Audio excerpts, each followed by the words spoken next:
যে কিছুদিন আগে বাংলার একজন সিনেমার নায়ক মিঠুন চক্রবর্তী উনি একটা মন্তব্য করেছেন। কি মন্তব্য করেছেন? উনি বলেছেন মুর্শিদাবাদ জেলায় 70% মুসলিম বসবাস করে, 30% অন্যান্য জাতি বসবাস করে। আমরা যদি ইচ্ছা করি তাহলে 70% মানুষকে কেটে ভাগীরথী নদীতে ফেলে দিতে পারি, কিন্তু ভাগীরথীতে ফেলবো না এই কারণে যে ওটা গঙ্গা স্নানে পবিত্র পানি আমাদের কাজে লাগে। আমরা তাদেরকে ইচ্ছা করলে মাটিতে পুঁতে দিতে পারি। এই মন্তব্য দেখেছেন সোশ্যাল মিডিয়াতে? দেখেছেন? আপনারা দেখেননি? তিনি দিন বাঁচাতে বলছেন 70% মুসলমানদেরকে কেটে দেওয়া হবে। পাশে বসে আছে কে? না অমিত সাহা। অমিত সাহার মতো একজন মানুষের পাশে বসে মন্তব্য করছেন কে? মিঠুন চক্রবর্তী। তোমায় থাপিয়ে কান মুতো গরম করে দিব। বিয়াদব তুমি জানো 70% মুসলমানকে তুমি কেটে দিবে, নদীতে ফেলে দিবে? এটা তোমার বাপের দেশ নাকি? সারা পৃথিবীতে মসজিদ ভাঙা থেকে শুরু করে, মাদ্রাসা ভাঙা থেকে শুরু করে, মুসলিমদের উপর অত্যাচার থেকে শুরু করে যাবতীয় যা হচ্ছে পৃথিবীতে কেউ টিকতে পারবে না। এক দিনের জন্যও তাকে পৃথিবী থেকে বিদায় নিতে হবে। তার দৃষ্টান্ত বদরের মাঠ। আল্লাহ নবী সাল্লাল্লাহু আলাইহি ওয়াসাল্লামকে কষ্ট দিয়েছেন, অজস্র মানুষ টিকে থাকতে পারে নি, পৃথিবী থেকে চলে যেতে হয়েছে। সাহাবীদের ভালোবাসা আর একটা চমৎকার ভালোবাসার কথা বলে আমি আরেকটু এগিয়ে যাব। বদরের যুদ্ধের পরের বছরে 3 হিজরিতে আরেকটা যুদ্ধ হয়েছিল, তার নাম উহুদ। কোন যুদ্ধ? উহুদ। উহুদের যুদ্ধে মুসলিম সৈন্য ছিল কতটা? 1000। আর বেঈমান মুশরিকেরা ছিল কত? 3000। কিন্তু মুসলিম সৈন্যরা যুদ্ধের মাঠে যেতে যেতে আব্দুল্লাহ ইবনে উবাই বেঈমান 300 জন লোক ভাগিয়ে নিয়ে চলে গেছে মুনাফিকি করে। তাহলে 300 লোক চলে যাওয়ার পরে আর লোক থাকে কতজন? 700 মাত্র লোক। উহুদের ময়দানে যুদ্ধ হবে। আল্লাহ নবী সাল্লাল্লাহু আলাইহি ওয়াসাল্লাম যুদ্ধ ডাক দিয়েছেন রাতের বেলা। সাহাবীরা রাতের বেলা যার হাতে যা ছিল, যে যে অবস্থায় ছিল সেই অবস্থা আল্লাহ রাসূলের ডাকে সাড়া দিয়ে চলে এসেছেন। কোথায় যেতে হবে? না উহুদের ময়দানে। উহুদের যুদ্ধে মুসলিমরা আল্লাহ সুবহানাহু ওয়া তাআলা কি এমন রেখেছিলেন জানি না, মুসলিমরা জয়লাভ করতে পারে নি। আল্লাহ রাসূল সাল্লাল্লাহু আলাইহি ওয়াসাল্লাম যুদ্ধের পরে 70 জন সাহাবী এই যুদ্ধতে শহীদ হয়েছিলেন। কতজন? 70 জন। এর ভিতরে আল্লাহ নবী সাল্লাল্লাহু আলাইহি ওয়াসাল্লামের চাচা হামজা রাদিয়াল্লাহু তাআলা আনহু, তিনি এই যুদ্ধে শহীদ হয়েছিলেন। শহীদ হয়েছিলেন কে? মুসআব বিন উমাইর। শহীদ হয়েছিলেন কে? শহীদ হয়েছিলেন আল্লাহ রাসূল সাল্লাল্লাহু আলাইহি ওয়াসাল্লামের প্রিয় সাহাবী হানজালা রাদিয়াল্লাহু তাআলা আনহু। যুদ্ধ শেষ করার পরে আল্লাহ নবী সাল্লাল্লাহু আলাইহি ওয়াসাল্লাম 70 জন যে সাহাবী শহীদ হয়েছে তাদের লাশগুলোকে এক জায়গায় করার কথা বললেন অন্যান্য সাহাবীদেরকে। লাশ এক জায়গায় করতে করতে দেখা যাচ্ছে 68 জন লাশ পাওয়া গেছে, 2টি লাশ পাওয়া যাচ্ছে না। দুটিকে? এক হচ্ছে আল্লাহ রাসূলের চাচা হামজা রাদিয়াল্লাহু তাআলা আনহু, 2 হানজালা রাদিয়াল্লাহু তাআলা আনহু, দুজন। আল্লাহ রাসূল সাল্লাল্লাহু আলাইহি ওয়াসাল্লাম খুব চিন্তা করছেন যে আমার 2 জন সাহাবীর লাশ খুঁজে পাচ্ছি না। এরই মাঝখানে একজন মহিলা উহুদের মাঠে ঠিক এরকম পর্দা করে এসে আল্লাহ রাসূলকে বলছেন, আল্লাহ রাসূল আপনি আমাকে চিনতে পারছেন? আল্লাহ রাসূল বলছেন, না তোমাকে চিনতে পারছি না। তুমি কে? আল্লাহ রাসূল আপনি গতকাল বিকেল বেলাতে কারোর বিবাহ করিয়েছিলেন? আল্লাহ রাসূল বলছেন, হ্যাঁ। কার? না হানজালা। তখন মহিলাটি বলছেন, আল্লাহ রাসূল আপনি যে হানজালার বিবাহ পড়িয়েছিলেন আমি সেই হানজালার স্ত্রী, কালকে বিয়ে হয়েছে বিকেলবেলা। এই দেখুন আল্লাহ রাসূল, আমার হাতের মেহেন্দি গুলো এখনো পর্যন্ত কাঁচা, মেহেন্দির রং কেটে যায়। আল্লাহ রাসূল সাল্লাল্লাহু আলাইহি ওয়াসাল্লাম এই কথা শোনার পরে খুব কাঁদছেন। মহিলা বলছেন আল্লাহ রাসূল, বলতে লজ্জা করছে, তবু আপনাকে আমি একটা কথা বলছি, বলার জন্য এসেছি। সেটা হচ্ছে এই যে যুদ্ধের ময়দানে যদি কেউ শহীদ হয়ে যায়, ও রক্ত মাখা অবস্থায় জামা কাপড় যে অবস্থায় ছিল ওই অবস্থায় তাদেরকে দাফন করা হয়। আল্লাহ রাসূল, বলতে লজ্জা লাগছে তবু আপনাকে বলছি, বিকাল বেলাতে আপনি আমাদের দুজনার বিয়ে দিয়েছেন, রাতের বেলা শুয়েছিলাম এক জায়গায়, স্বামী স্ত্রী মিলন হয়েছে আমাদের দুজন। স্বামী স্ত্রীর মিলন হবার পরে হঠাৎ করে আপনি যুদ্ধের ময়দানে আসার দামামা বাজিয়ে দিলেন। আমার স্বামী হানজালা তাড়াতাড়ি করে বিছান থেকে উঠে আমাকে শুধু দুটো কথা বলেছে, বিবি যদি বেঁচে থাকি তাহলে তোমার সঙ্গে দুনিয়ায় দেখা হবে, আর যদি আমি আল্লাহর ডাকে সাড়া দিই তোমার সাথে আমার জান্নাতে দেখা হবে। আল্লাহ রাসূল আমার কপালে একটা চুম্বন দিয়ে বাড়ি থেকে চলে এসেছিলেন। বলতে লজ্জা লাগছে তবু বলছি, আমার স্বামীকে একটু গোসল করিয়ে দেবেন, ও নাপাক অবস্থায় রয়েছে, গোসল করার কথা ভুলে গেছেন আল্লাহ রাসূল, আপনি একটু গোসল করিয়ে দেবেন। আল্লাহ রাসূল সাল্লাল্লাহু আলাইহি ওয়াসাল্লাম তিনি বলছেন, আমি যুদ্ধের ময়দানে দাঁড়িয়ে আছি, সাহাবীদেরকে দেখতে পেলাম যে একটা লাশ কাফন পরা অবস্থায় আনছেন, আর মাথার দিক দিয়ে পানি চোখকে ঝরে ঝরে ঝরে ঝরে পড়ছে। এই সময়তে জিবরিল আমিন এলেন, আল্লাহ নবীকে ডেকে বলছেন, মুহাম্মদ সাল্লাল্লাহু আলাইহি ওয়াসাল্লাম, আপনি হানজালার লাশ খুঁজছিলেন, পাচ্ছিলেন না, খুব টেনশন করছিলেন তো। আসলে হানজালার লাশ চুরিও হয়ে যায়নি, হারিয়েও যায়নি।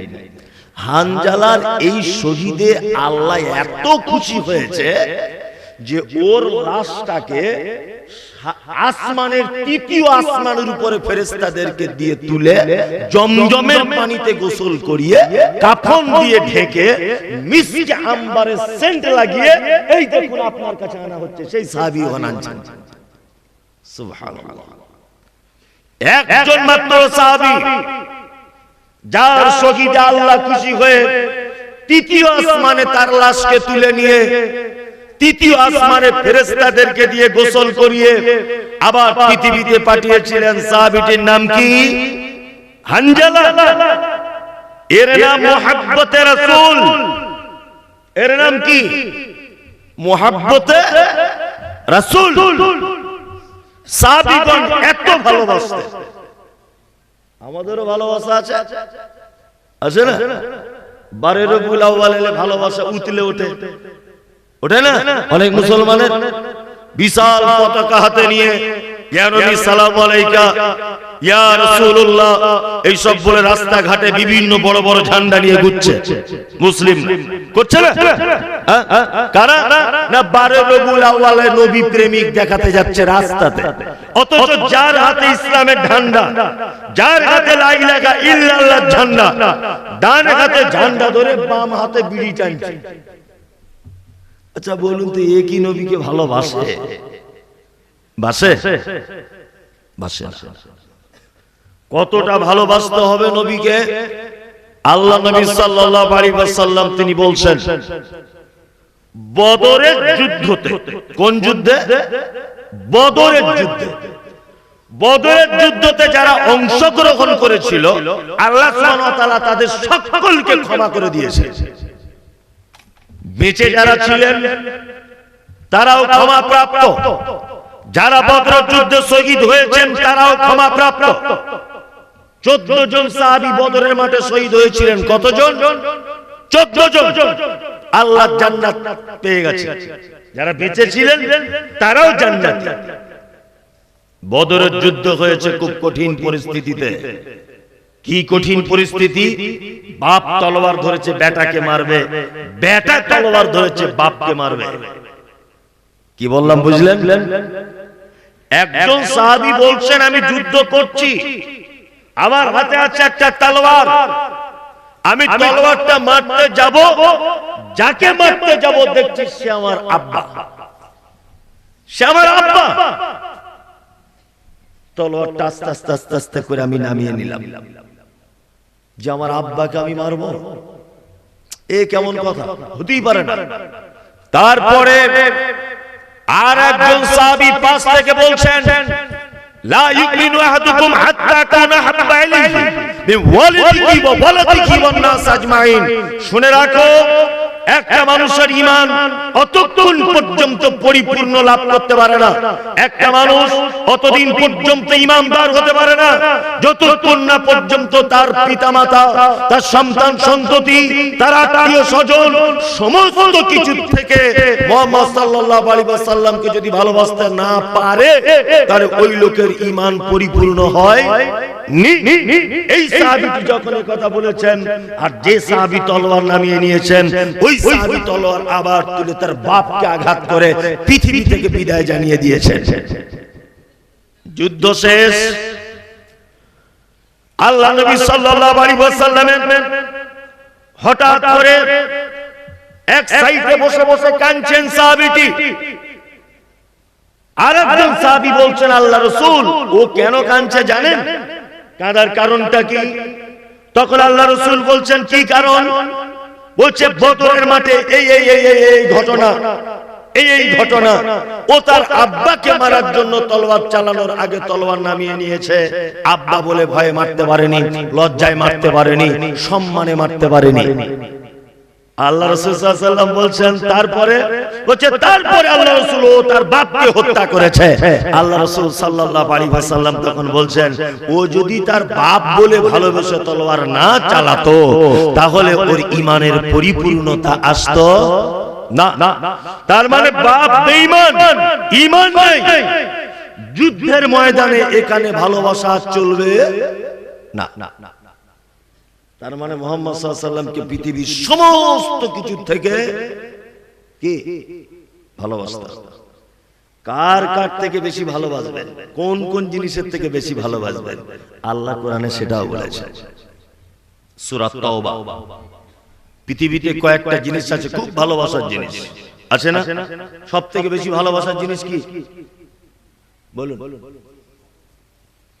পৃথিবীর সব থেকে ভালোবাসার জিনিস কি? বলছি স্ত্রী। মানে মেয়ে ছেলে ছাড়া কিছুই বুঝে না, বলছি স্ত্রী। বাপ মা এত কিছু রয়েছে, বলছি স্ত্রী। ও তোমাকে ভালোবাসে? ওর ভালোবাসায় যে পড়েছে সে আন্ডার প্যান্ট পরে ঘুরেছে। আমার তো জীবনের অভিজ্ঞতার কথা বলছি। বলছি স্ত্রী। কে বলেছে স্ত্রী ভালোবাসে? একদম না। আল্লাহ ভালোবাসার সিরিয়াল দিচ্ছেন। এক বিসমিল্লাহির রহমানির রহিম।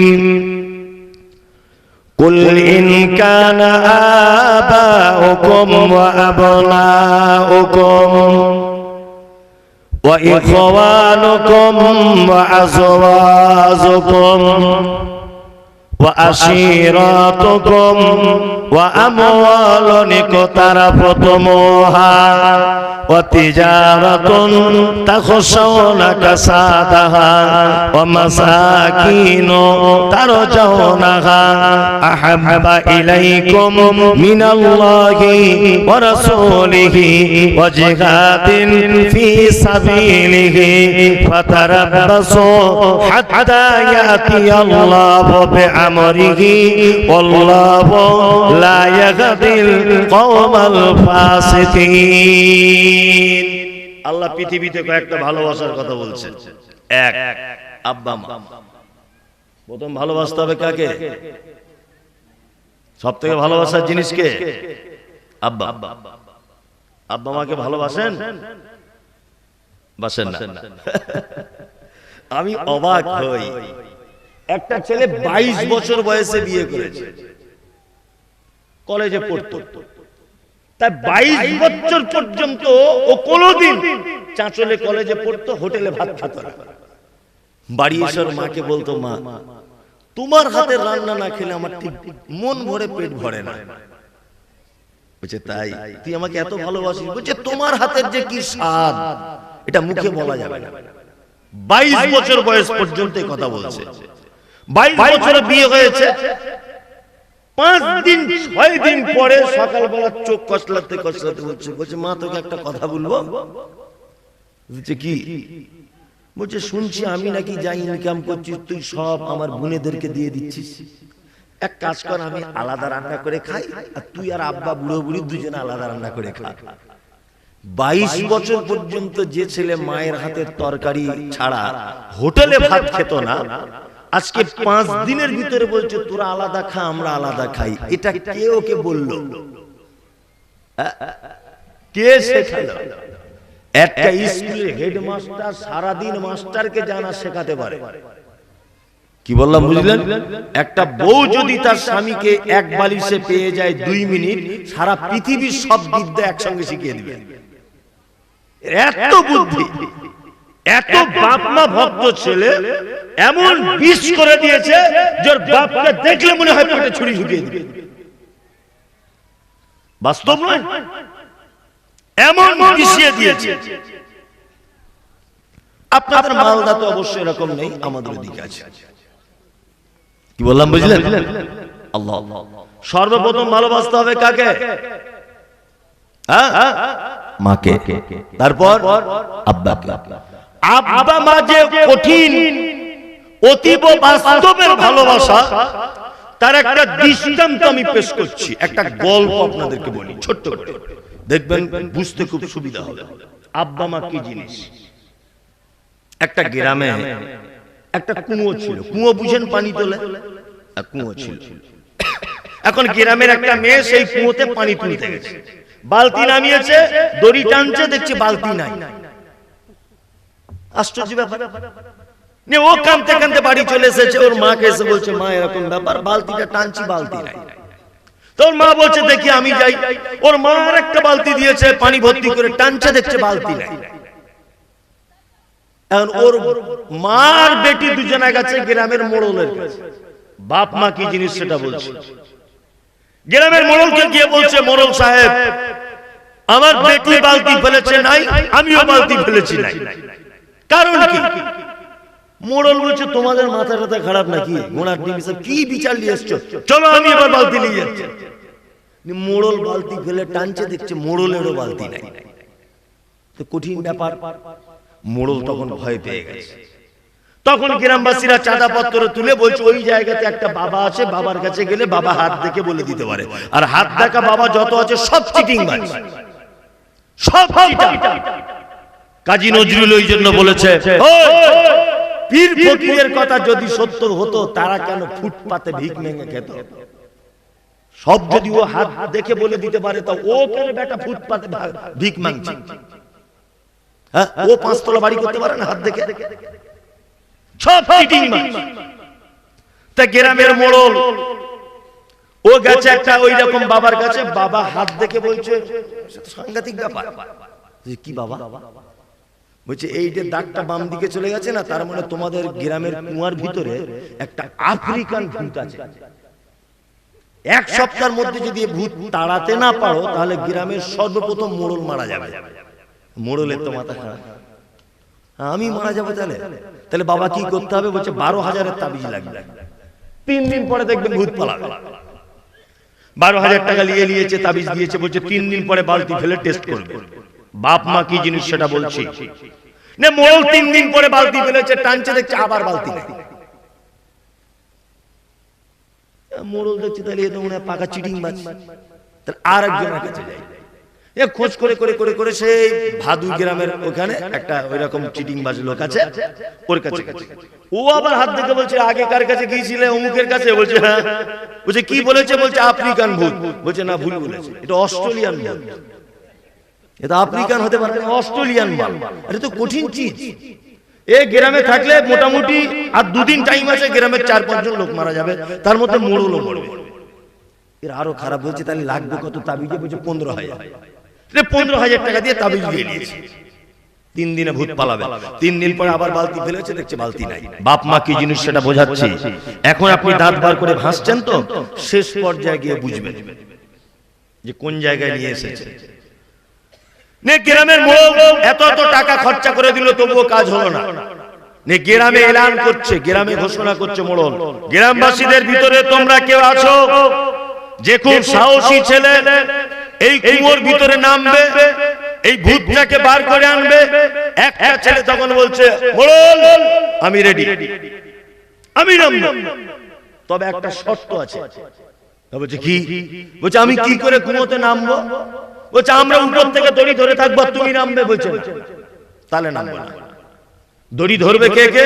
বলছে প্রধান ধরবে, উপপ্রধান ধরবে, মেম্বার ধরবে, আমাদের হেড মাওলানা ধরবে, সভাপতি ধরবে, আমরা সবাই ধরবো দড়ি, আর তুমি নিচে নামবে। বলছে না, ওতে আমি নেই। বলছে তাহলে কি করলে তুমি নামবে? বলছে ওই দড়ি যদি আমার আব্বা মা দুজন ধরে সবার সাথে, তাহলে আমি নামবো। সবাই যখন দড়ি ধরে থাকবে, আমার আব্বা মাকেও ধরে থাকতে হবে দড়িটা। ওর আব্বা মা বুড়ো মানুষ, 70-80 বছর বয়স। তা বলছে ঠিক আছে তাই।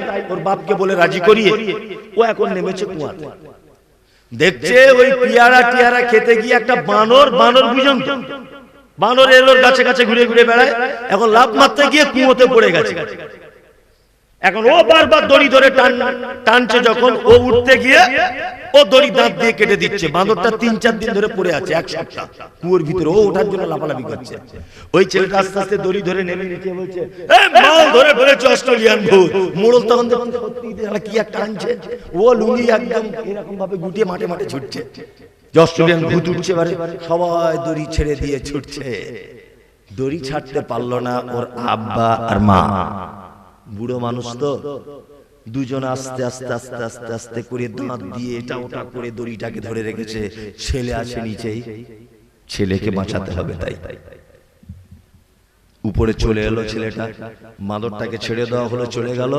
আর গ্রামের মোড়ল একটা ফুলের তোড়া নিয়ে ওই ছেলেটাকে সম্বর্ধনা জানাতে যাচ্ছে, যে তুমি যে ভালো কাজ করেছো এর জন্য ফুলের তোড়া দিয়ে তোমাকে সম্মান জানানো হবে।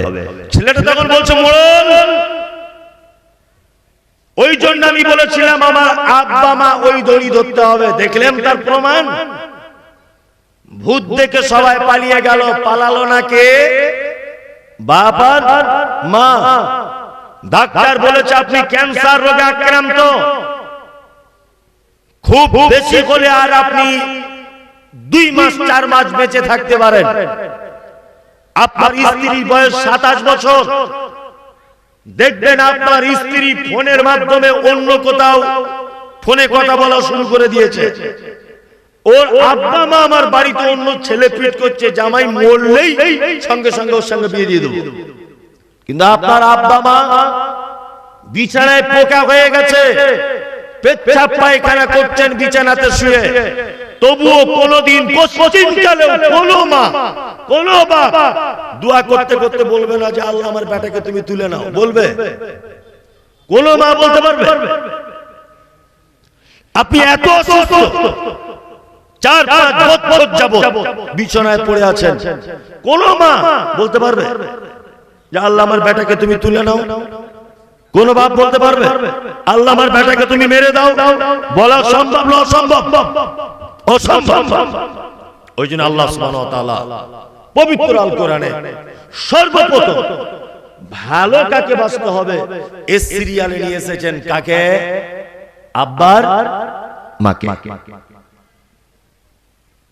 আব্বা মাকে ভালোবাসবে। কি বললাম বুঝলেন? তারপর আল্লাহ বলছেন ওয়া আবনাউকুম, তোমার বেটা হচ্ছে তোমার ভালোবাসার জিনিস। ওয়াইখওয়ানুকুম, তোমার ভাই তোমার ভালোবাসার জিনিস। ওয়া আজওয়াজুকুম, তোমার স্ত্রী তোমার ভালোবাসার জিনিস। স্ত্রী কয় নম্বরে এলো?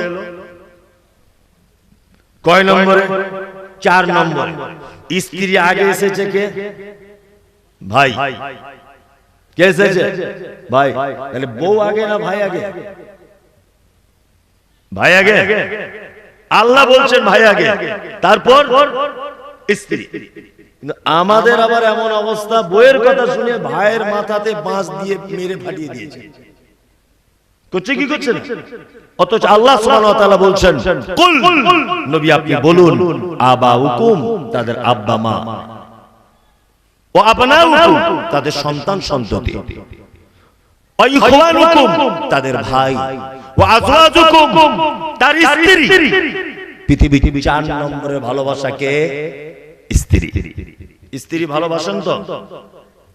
আলহামদুলিল্লাহ আমরা সকলেই বাসি।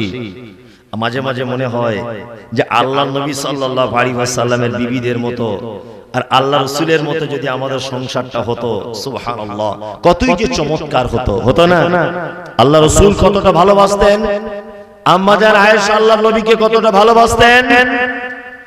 আম্মা জান আয়েশা বলেন, যে গেলাসে আমি পানি পান করিতাম, পান করা হয়ে গেলে নবীকে দিতাম, দেখিতাম আমিও গো নিজ নয়নেতে, ওখানে মুখ লাগাইয়া নবী পান করিতেন। গোস্ত খেয়ে হাড্ডি গুলো ফেলিয়া দিতাম, চুষে চুষে খেত নবী চোখেতে দেখিতাম। আল্লাহ আল্লাহ রাসূল আর আয়েশার এত ভালোবাসা ছিল, সুবহানাল্লাহ। আমাদের আয়েশা কি বলছেন?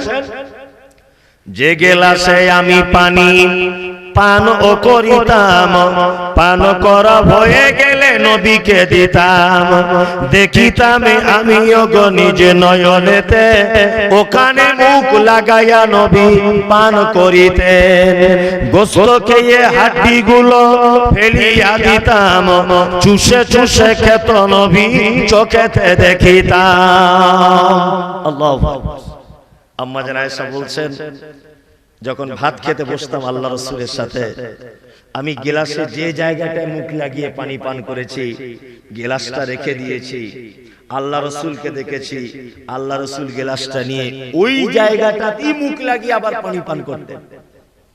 আম্মা জান আয়েশা বলছেন যে আমাদের বাড়িতে যখন গোশত রান্না হতো, আমি গোশতটা খাওয়ার পর হাড্ডিটা ফেলে দিতাম, আর আল্লাহ রাসূলকে দেখেছি ওই দস্তরখান থেকে হাড্ডিটা আবার তুলে নিয়ে মুখের ভিতরে দিয়ে চিবিয়ে চিবিয়ে রস বার করে করে তিনি খেতেন। এই ভালোবাসা আছে? আপনার স্ত্রী আপনার হাঁটু খায়, আপনার যা বিড়ির গন্ধ মুখে, ছি ছি ছি, ওই যে আপনার কাছে থাকে, এইটা আলহামদুলিল্লাহ পড়ে পড়ে। কিছু মানুষ আছে না, সারা দিন বিড়ি টানছে, হারাম করে, সারা দিন বিড়ি টানছে, ওর স্ত্রী ওর হাঁটু খাবে। অথচ মুহাম্মদ সাল্লাল্লাহু আলাইহি সাল্লামের বিবিরা, নবীজি যে জায়গায় মুখ লাগিয়ে পানি পান করতেন, নবীজির স্ত্রীরা যে জায়গায় মুখ লাগিয়ে পানি পান করতেন, আল্লাহ রাসূল সেই জায়গায় মুখ লাগিয়ে পানি পান করতেন। এত ভালোবাসা। স্ত্রীকে ভালোবাসবেন, কি বললাম বুঝলেন তো? খুব ভালোবাসবেন। ও ছোটখাটো দোষ টোষ করলে ওকে ক্ষমা করে দেবেন, আর ওর কাছ থেকে যদি ভালোবাসা আপনি আরো বেশি পেতে চান, তাহলে শুধু ওর প্রশংসা করবেন। সত্যি তোমার হাতের রান্না 5 স্টার হোটেল কোন হয়, অথচ নুন বেশি, তবুও বলুন। কি বললাম বুঝলেন না? যদি আপনি ওর কাছ থেকে এক্সট্রা কিছু যদি পেতে চান, তাহলে ওর বাপের বাড়ির খুব নাম করুন, তোমার আব্বাদের মতো লোক হয় না, বলুন। আর যদি মনে করেন আমার তাড়াতাড়ি মরার ইচ্ছা আছে, তাহলে এই কাজটা করবেন, তাড়াতাড়ি মরণ হয়ে যাবে। কি আপনার স্ত্রীকে বাড়িতে গিয়ে বলুন, দেখো তোমার হাতের রান্না খুব সুন্দর, তোমার চোখ, তোমার নাক, তোমার চুল, তোমার দেখতে, তুমি যখন হাসো, তুমি যখন চলো, অপরূপা সুন্দরী তুমি। দেখবেন এটা বলবেন আজকে রাতে শুয়ে শুয়ে, ও ত্রিক ত্রিক করে নাচছে, মানে আনন্দ, ওর নাম করছেন আপনি। আর ঠিক বালিশে শোয়ার আগে এই কথাটা বলুন, তোমার সব ভালো, তোমার আব্বার লোক খারাপ, এইটা বলুন তো আজকে রাতে। দেখবেন সকালে চায়ের সাথে বিষ দিয়ে দিবে। কি বললাম বুঝলেন তো? মানে স্ত্রী মেয়ে এমন এক জাতি যে ওরা সব সহ্য করবে, বাপের বাড়ির বদনাম সহ্য করবে না, জীবনে বাপের বাড়ির বদনাম সহ্য করবে না। ওদের মুখে শুধু একটাই ভাষা, আমার আব্বা, আমার ভাই, আমাদের, আমার খালা, আমার ফুফু, আপনার কোনোদিন নাম করবে না। মুহাম্মদ সাল্লাল্লাহু আলাইহি ওয়াসাল্লাম বোকা ছিলেন না শিক্ষিত লোক ছিলেন? কথা বলুন। শিক্ষিত ছিলেন।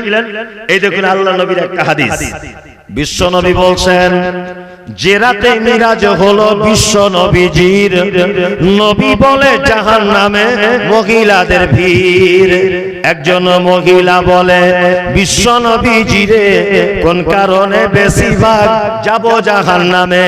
প্রথম কারণ হলো অধিক নারীগণ, অল্প ধনেতে তাদের ভরে না কমন।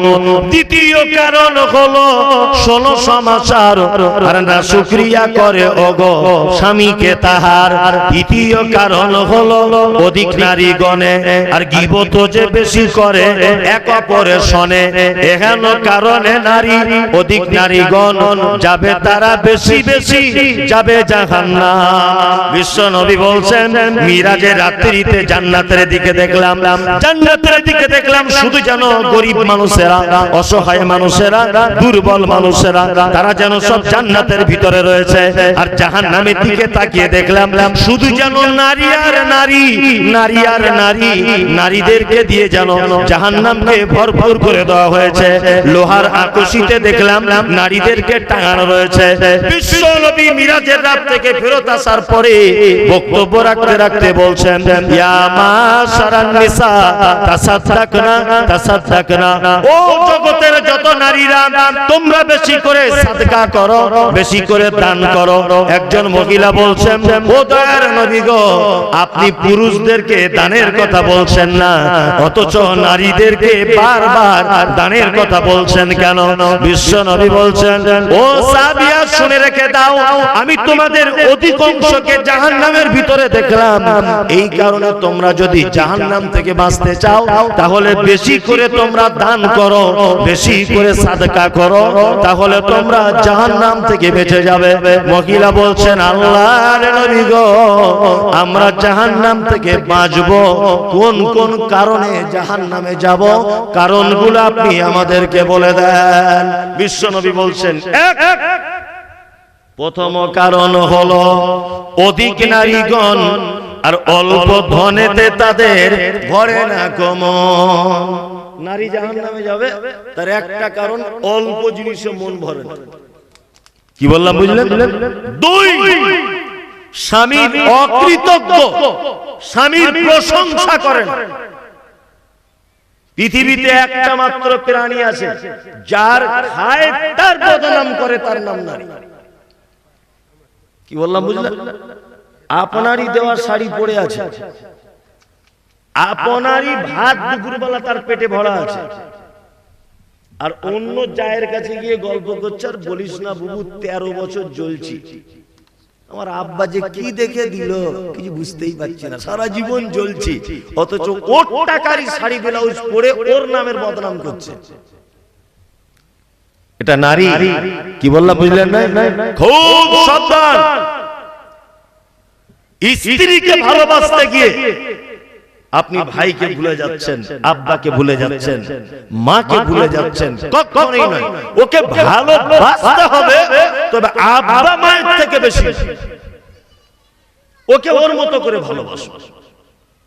আল্লাহ তাআলা বলছেন, আজওয়াজুকুম, 4 নম্বরে তুমি তোমার স্ত্রী ভালোবাসার জিনিস পৃথিবীতে। ওয়া আমওয়ালুন ইকতারাফতুমুহা, তোমার উপার্জিত সম্পদ, তোমার মাল, এটা তোমার মহব্বতের জিনিস। মাল মহব্বতের জিনিস না? মহব্বতের জিনিস না? মহব্বতের জিনিস। ওয়া তিজারাতুন তাকশাউনা কাসাদাহা, তোমার এমন এক ব্যবসা, তুমি ব্যবসাতে না গেলে তোমার ব্যবসায় লস হয়ে যেতে পারে। অনেক মানুষ আছে না, দোকান খুলেছে, মসজিদ আজান দিচ্ছে, হাইয়া আলাস সালাহ, ও দোকান বন্ধ করে না।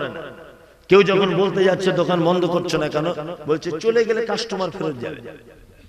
আল্লাহ বলছেন, তিজারাতুন তাকশাউনা কাসাদাহা, তোমার এমন এক বিজনেস যে আল্লাহ রাস্তায় বার হতে গেলে তোমার বিজনেস নষ্ট হয়ে যাবে, এই আশঙ্কা তোমার ভিতরে রয়েছে। আল্লাহ তাআলা বলছেন, আহাব্বা ইলাইকুম মিনাল্লাহি ওয়া রাসূলিহি ওয়া জিহাদিন ফি সাবিলিহি ফাতারাব্বাসু হাত্তা ইয়াতি আল্লাহু বিআমরিহি ওয়াল্লাহু লা ইয়াহদিল কওমাল ফাসিকিন।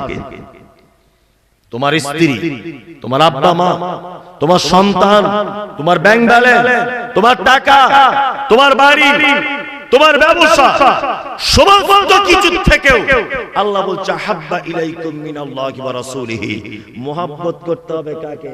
আল্লাহকে এবং তার রাসূলকে। ও জিহাদিন ফি সাবিলিহি, আর আল্লাহর রাস্তায় জিহাদকে সময় ব্যয় করা, এইটাকে তোমাকে কি করতে হবে? বেশি কি প্রাধান্য দিতে হবে। আল্লাহর রাস্তার ব্যাপারে আমাদের প্রাধান্য আছে? নেই। আল্লাহর প্রতি ভালোবাসা রয়েছে? নেই। আমাদের যা কিছু বর্তমান বাজারে আল্লাহর প্রতি ভালোবাসা, সমস্ত কিছু একটা লৌকিকতায় পূর্ণ হয়েছে। লৌকিকতা নয়, লৌকিকতা। একজন দান করেছে 20,000 টাকা মসজিদ, তার নাম বলতে ভুলে গেছে, ওর নাম আশরাফুল। তা ও ওই জায়গা থেকে ঘুরে আবার এখানে এসে বলছে কই আমার নামটা বললেন না। তা বক্তা সাহেব বলছে আশরাফুল নাম 20,000 টাকা। ও আবার ঘুরে এসে বলছে শুধু আশরাফুল নয়, আলহাজ আশরাফুল। হজ করে এসেছি, আলহাজ দিয়ে বলুন আলহাজ। আচ্ছা আমি বলছি যদি ওর নামটা বলতে ভুলেই যদি যায়, অসুবিধা কি? কোন অসুবিধা আছে? নেই তো? নেই। এটা ও আল্লাহর ভালোবাসার জন্য নয়।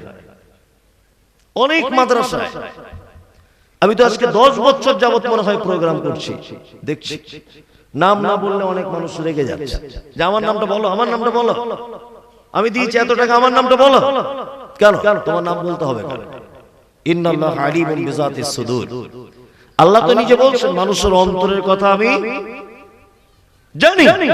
তা তুমি যে 20,000 টাকা দিয়েছো, এটা পৃথিবীর কেউ যদি না জানে, জানে কে? আল্লাহ জানে। এখানে তোমার নাম বলার কি প্রশ্ন এলো? আমরা যা কিছু করছি লিল্লাহি, আল্লাহর উদ্দেশ্যে করছি, এরকম মানুষ খুব কম, খুব কম। যা কিছু করছি লৌকিকতা আমাদের ভিতরে খুব বেশি বিরাজ করেছে। আল্লাহ তুমি আমাদের লৌকিকতা থেকে বাঁচার তৌফিক দান করো, আমিন আমিন।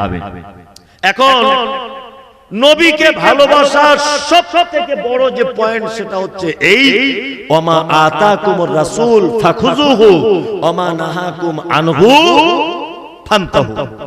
আল্লাহ বলছেন আমার নবী যেটা দেয় তোমরা সেটা গ্রহণ করো, আমার নবী যেটা নিষেধ করে তোমরা তার থেকে কি করো? দূরে চলে এসো। এটা ভালোবাসার সবথেকে মূল সাবজেক্ট, যে আমাদের জন্য মুহাম্মদ সাল্লাল্লাহু আলাইহি ওয়াসাল্লাম যেটা করতে বলেছেন সেটা করতে হবে, যেটা নিষেধ করতে বলেছেন সেটা আমাদেরকে কি দূরে থাকতে হবে। আল্লাহর ভালোবাসা মানে আল্লাহ আমাদেরকে যেটা করতে বলেছেন সেটা করতে হবে, এবং আল্লাহ যেটা আমাদেরকে নিষেধ করেছে তার থেকে দূরে চলে আসতে হবে। আল্লাহ সুবহানাহু ওয়া তাআলা পবিত্র আল কোরআনে একাধিক জায়গায় অনেক ভালো কাজ করতে বলেছেন, একাধিক জায়গায় অনেক মন্দ কাজ থেকে নিষেধ করেছেন। মুহাম্মদ সাল্লাল্লাহু আলাইহি ওয়াসাল্লাম একাধিক জায়গায় ভালো কাজের আদেশ করেছেন, একাধিক জায়গায় মন্দ কাজে নিষেধ করেছেন। মূল নবীর প্রতি ভালোবাসার মূল সাবজেক্ট, আল্লাহর প্রতি ভালোবাসার মূল সাবজেক্ট সেটা হচ্ছে মুহাম্মদ সাল্লাল্লাহু আলাইহি ওয়াসাল্লামের আনিত দ্বীনকে আমাদের ভিতরে কি করতে হবে? মান্যতা দিতে হবে।